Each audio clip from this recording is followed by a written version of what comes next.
ತಮಿಳುನಾಡಿನ ನೂತನ ಮುಖ್ಯಮಂತ್ರಿಯಾಗಿ ಪ್ರಮಾಣ ವಚನ ಸ್ವೀಕರಿಸಿದ ಜೋಸೆಫ್ ವಿಜಯ್ ಅವರು ಅಧಿಕಾರ ವಹಿಸಿಕೊಂಡ ಕೆಲವೇ ಗಂಟೆಗಳಲ್ಲಿ ಭರ್ಜರಿ ಬ್ಯಾಟಿಂಗ್ ಆರಂಭಿಸಿದ್ದಾರೆ. ತಮ್ಮ ಮೊದಲ ಆಡಳಿತಾತ್ಮಕ ನಿರ್ಧಾರದಲ್ಲೇ ರಾಜ್ಯದ ಶಾಲಾ ಕಾಲೇಜು ಹಾಗೂ ಧಾರ್ಮಿಕ ಕೇಂದ್ರಗಳ ಸಮೀಪವಿರುವ 717 ಸರ್ಕಾರಿ ಮದ್ಯದಂಗಡಿಗಳನ್ನು ಬಂದ್ ಮಾಡುವಂತೆ ಐತಿಹಾಸಿಕ ಆದೇಶ ಹೊರಡಿಸಿದ್ದಾರೆ.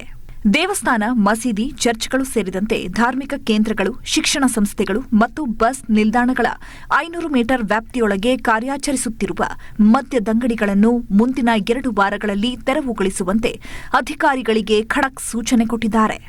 ರಾಜ್ಯದಲ್ಲಿರುವ ಒಟ್ಟು 4765 ಮದ್ಯದಂಗಡಿಗಳ ಪೈಕಿ 717 ಅಂಗಡಿಗಳಿಗೆ ಈ ಆದೇಶದಿಂದ ಬೀಗ ಬೀಳಲಿದೆ. ಕೇವಲ ಮದ್ಯದಂಗಡಿಗಳ ಬಂದ್ ಮಾತ್ರವಲ್ಲದೆ ಚುನಾವಣಾ ಪ್ರಣಾಳಿಕೆಯಲ್ಲಿ ನೀಡಿದ್ದ ಪ್ರಮುಖ ಭರವಸೆಗಳಿಗೂ ಸಿಎಂ ವಿಜಯ್ ಚಾಲನೆ ನೀಡಿದ್ದಾರೆ. ಮನೆ ಬಳಕೆದಾರರಿಗೆ 200 ಯೂನಿಟ್ ಉಚಿತ ವಿದ್ಯುತ್ ಯೋಜನೆಗೆ ಅನುಮೋದನೆ, ಮಹಿಳೆಯರ ರಕ್ಷಣೆಗಾಗಿ ವಿಶೇಷ ಪಡೆ ರಚನೆಗೆ ಆದೇಶ, ಪ್ರತಿ ಜಿಲ್ಲೆಯಲ್ಲೂ ಡ್ರಗ್ಸ್ ವಿರೋಧಿ ಘಟಕಗಳ ಸ್ಥಾಪನೆಗೆ ಹಸಿರು ನಿಶಾನೆ.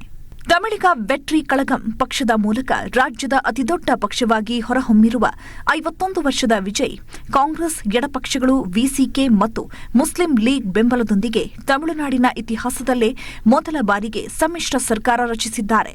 ಸದ್ಯದಲ್ಲೇ ಅವರು ವಿಧಾನಸಭೆಯಲ್ಲಿ ಬಹುಮತ ಸಾಬೀತುಪಡಿಸಲಿದ್ದಾರೆ. ಮತ್ತಷ್ಟು ಸುದ್ದಿಗಳಿಗಾಗಿ ನೋಡ್ತಾ ಇರಿ ಪಬ್ಲಿಕ್ ನ್ಯೂಸ್ 24x7.